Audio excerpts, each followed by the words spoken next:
قل سيروا في الأرض ثم انظروا كيف كان عاقبة المكذبين قل لمن ما في السماوات والأرض قل لله كتب على نفسه الرحمة ليجمعنكم إلى يوم القيامة لا ريب فيه الذين خسروا أنفسهم فهم لا يؤمنون وله ما سكن في الليل والنهار وهو السميع العليم قل أغير الله أتخذ وليا فاطر السماوات والأرض وهو يطعم ولا يطعم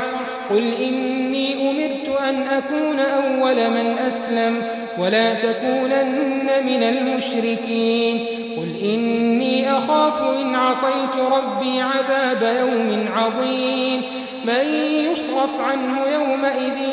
فقد رحمه وذلك الفوز المبين وإن يمسسك الله بضر فلا كاشف له إلا هو وإن يمسسك بخير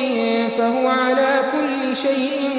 قدير وهو القاهر فوق عباده وهو الحكيم الخبير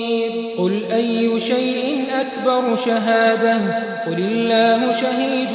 بيني وبينكم وأوحي إلي هذا القرآن لأنذركم به ومن بلغ أئنكم لتشهدون أن مع الله آلهة أخرى قل لا أشهد قل إنما هو إله واحد وإنني بريء